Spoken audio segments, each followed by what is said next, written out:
So I've went through and rotoed that rope here, and it's looking pretty good.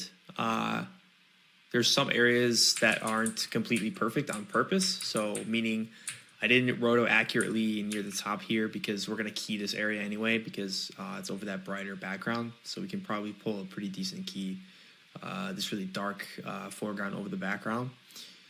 So I kind of just brought the shapes up there with it, but I didn't really, accurately go to the edge. But where it's crossing these areas, I did try to keep it pretty close to the edge.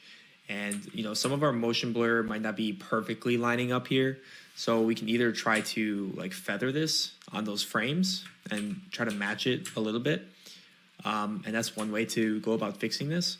Otherwise, we could go back in at the very end and just take a roto paint rather than roto, but a roto paint and actually just paint in some motion blur on the frames that we need. But generally just doing a little bit of a feather works pretty well. As you can see, you can just sort of pull it out and just, expand it on a couple frames if necessary. So that's what I would go through and do is just try to get it kind of close, as close as you can. And that'll be pretty good. And again, this area will probably key it, so I didn't spend too much time doing that here.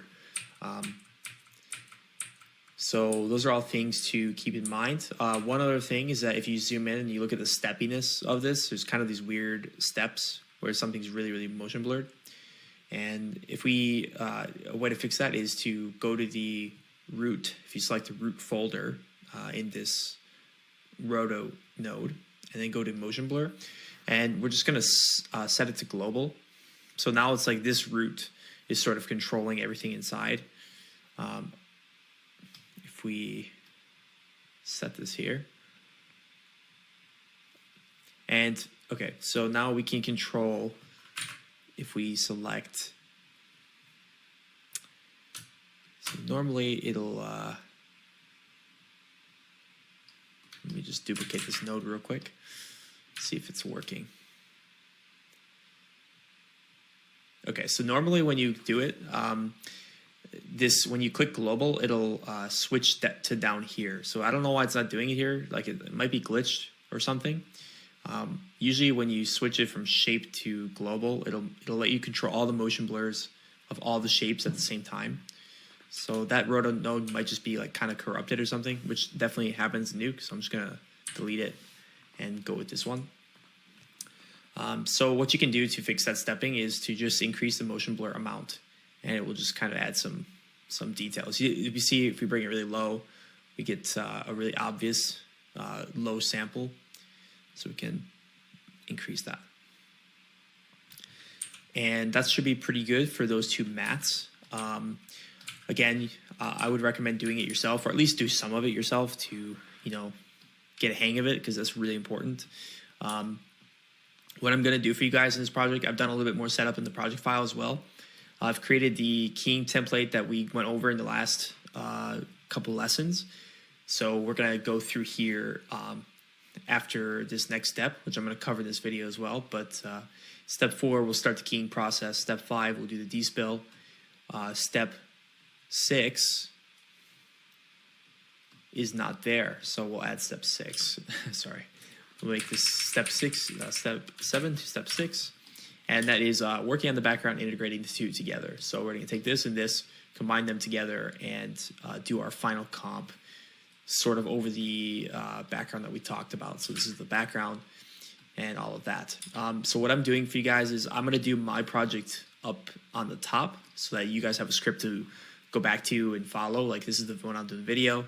And if you guys are doing the roto and everything, I've made a copy of the template and put it below so you can follow along just here. And the assets are here as well. So I'll put those below so you can find them. And I'll put them at the top of the script. So we have our foreground footage and our background footage. So we can always bring it and plug it into the foreground plate and work from this. So this is a general template that we went over, I discussed in the diagram. One thing you can do if you like working this way is to select this template, and then you can go to this save tool, and you can actually save not just a node, but you can save entire templates. So you could create a template and yeah, basically load this whenever you start a key, and then you can just plug your key light in or IBK and do the same thing here and kind of work through the same way that we work and have a really good structure for doing this. And actually, I usually use this template unless there's a specific shot that doesn't require a more complex key, but most keys kind of following this method will work. So yeah, that's going to help. And so the next thing we're going to do before we go on step 4, doing our whole process, there's also some other stuff I'm going to cover up here in the video after, before we start. But I'm going to just talk about step 3, which is testing key areas. And what that means is, sort of testing different keyers that we're going to put into these keys, like key 1, key 2, key 3. We just want to test different alphas out and see like what gives us good results in different areas. So that's always the way to approach, is always testing. So for example, some of these keys here, let's just go here. Yeah, so I did some, like, for example, luminance key, and then I inverted it, and we can see that actually it solves some of the areas up here. Maybe it's not the best, doing the best job. So let's just restart it here. So we're really over a very bright background. So if we look at this key, that's kind of the alpha that we get. If I move these sliders around, we can adjust and try to get a better key. And you can see even just a luminance key is going to do a pretty good job over this, because we're dealing with a very bright background over a dark foreground. And we see it captures a lot of that motion blur in the alpha. So that's working pretty well. And you can either hit invert in here, which will invert it here. Otherwise, you can just use an invert node and plug it directly in. So just wanted to mention that. So that's another keyer that, for example, we would add onto this chain. So we would add it here, and we're going to key mix that in. So maybe some parts we're keying green screen with key light and those other nodes, but some parts we can key with a luminance key and mix that portion of the alpha,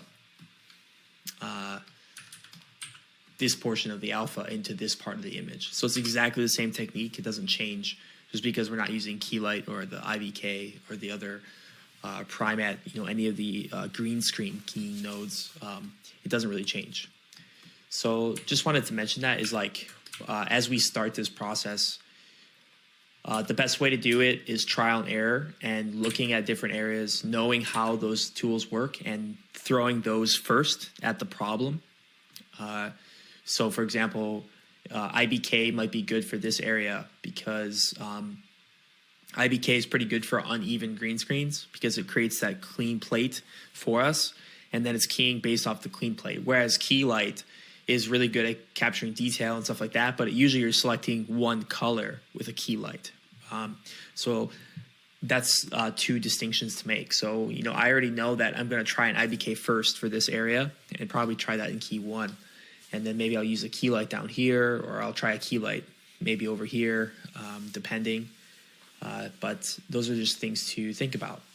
And maybe some luminance keys up here and combining our rotos. So I'm going to bring the assets over as well. So I'm going to bring these over. I'm going to name them. So this is our main mat, and this is our rope mat. And I'm going to copy these so that you guys can use them if you don't do the full roto, which is fine. But again, I really recommend doing some of it at least. And I'm going to put these in the assets so you can pick them up and use them in our alpha. So we're going to build our whole alpha here, and you can grab the rotos up here.